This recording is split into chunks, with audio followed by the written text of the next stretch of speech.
Buenos dias from Brussels. This is the Rorschach Spain update from the 6th of February 2025. Quick summary of what's going down in Spain.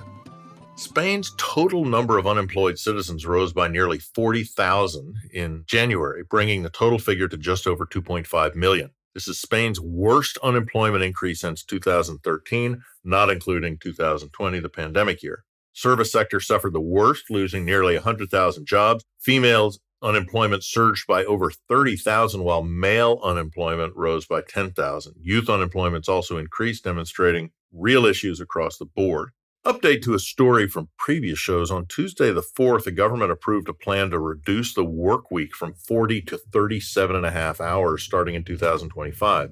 President Pedro Sanchez and his cabinet framed the move as a modernization effort to improve work-life balance. However, business leaders, including the lobbying group Spanish Confederation of Business Organizations, strongly opposed the change, with some walking out of negotiations. Yolanda Diaz, deputy president, defended the decision, calling it a national project. Shift follows a recent minimum wage increase. In more updates, on Monday the 3rd, just over a year after the infamous kiss, Jenny Hermoso, the Spanish football star who helped the country win the 2023 World Cup, testified against former Football Federation President Luis Rubiales. While on trial, Hermoso had consistently stated that his unsolicited kiss during the Women's World Cup medal ceremony stained one of the happiest days of her life. Hermoso emphasized that she never consented to the kiss and felt disrespected. Rubiales, who resigned as president in September 2023, faces charges of sexual assault and coercion, with prosecutors seeking a 2.5-year prison sentence.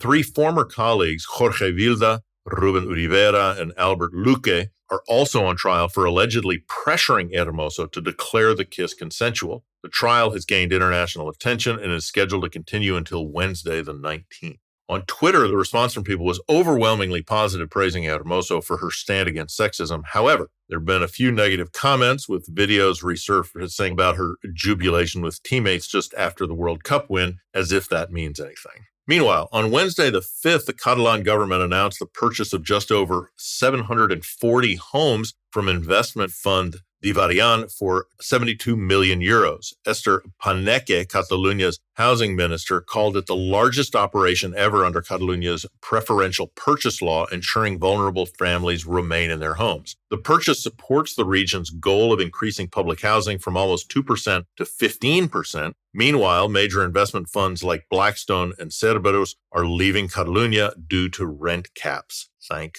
goodness. Now, to a local who just wants to keep his home, on Friday the 31st, Josep Torrent, teacher from Barcelona, avoided an eviction order for his apartment thanks to hundreds of demonstrators who protested over tourism and gentrification and surrounded the building with banners saying they will not evict us. Torrent has lived in the building for over 20 years and has refused to leave despite eviction efforts by its new owners, investment fund Leones Inversiones. Since acquiring the property in 2021, the company has stopped renewing leases and begun converting flats into short-term rentals. Despite this, Torrent has continued paying rent despite the landlord refusing to accept that rent.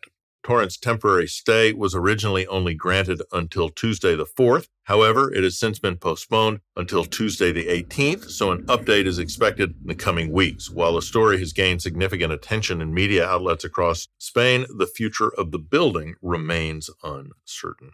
About school lunches, on Tuesday the 4th, a government report revealed that 1/3 of Spain's school canteens serve excessive fried foods and insufficient vegetables. Inspections of 5,000 schools in 2023 found that 30% of them served fried food more than 3 times a week. Around 30% offered only 2 portions of fresh vegetables per week, despite recommendations by the Institutional Commission of the Spanish Agency for Food Safety of between 4 and 5. To combat childhood obesity, the Ministry of Social Rights has planned a decree to limit unhealthy foods, mandate nutritious options, and ensure menus meet Mediterranean diet standards. Their recommendations will become mandatory. On Sunday the 2nd, Spanish beekeepers protested alongside French and Portuguese counterparts against honey fraud, demanding EU action. 2023 European Commission report revealed that around half of honey imports tested in Spain between 2021 and 22 had sugar syrups added to them. Spain produces 30,000 tons of honey annually and faces competition from cheaper imports. Experts warn that fake honey lacks aroma, reduces flavor and consistency, while authentic honey should be pure and treated as little as possible. Producers urge buyers to check labels for origin and certifications like Protected Geographical Indication label, indicating its quality and reputation. On to some gambling news. The Ministry of Health is finalizing a report on underage gambling, prompted by the government's push for urgent action. The proposed measures mandate ID verification for online operators, land-based venues, and slot machines to block access for those under 18. The Joint Commission for the Study of Addiction Problems is reviewing the proposal before the floor vote in Congress. In entertainment, on Saturday, the 1st of February, old tweets from actress Carla Sofia Gascon sparked outrage. The controversy could hurt her Oscar campaign for Best Actress as her role in Emilia Pérez, a musical thriller. According to many Spanish publications, Gascon's tweets, which contained offensive remarks about Islam, race, and celebrities, have tarnished her image. Hollywood's Muslim Public Affairs Council condemned the comments. With Oscar voting starting on the 11th of February, analysts predict Emilia Pérez could leave the ceremony empty-handed, jeopardizing Gascon's Hollywood future. Got news for the fans of the Eurovision Song Contest. On Monday the 3rd, pop singer Melody was announced as Spain's Eurovision representative after winning the Benidorm Fest 2025 on Saturday the 1st. The Seville-born singer rose to fame as a child and has since built a successful career with 6 albums and a lot of international tours. Set your calendars. Eurovision final will be on the 17th of May. A couple of weeks back, we spoke about the government grants for AI. Now we're talking about AI dining. On Monday the 3rd, Barcelona Airport unveiled Self, the world's first fully AI-powered restaurant. Developed by IJRR Robotics and the Association of Venues, the innovative dining spot uses robotic automation to streamline food service. Customers place orders via touchscreens, receive a QR code, which serves as a ticket, tells them when their food is ready. They wait for a robotic arm to prepare their meals, handling up to 6 orders simultaneously. Sergio Rodriguez, head of the Arias Iberia, called Self a milestone in travel retail.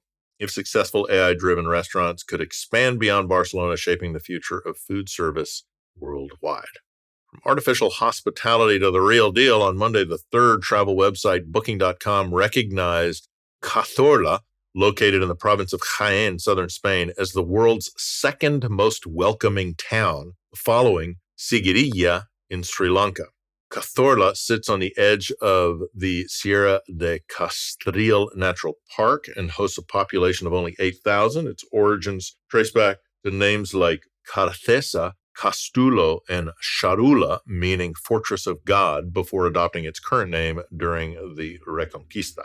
Turning to the media, where is the most popular place to get your news in Spain? Well, according to the social content reader Feedreader, which compiles multiple websites in one place, in early 2025, Spain's most read news outlets were El País, El Mundo, and El Diario. These top 3 publications were the same that dominated in 2024 and are generally seen as the de facto news outlets in Spain for those who read in Castellano.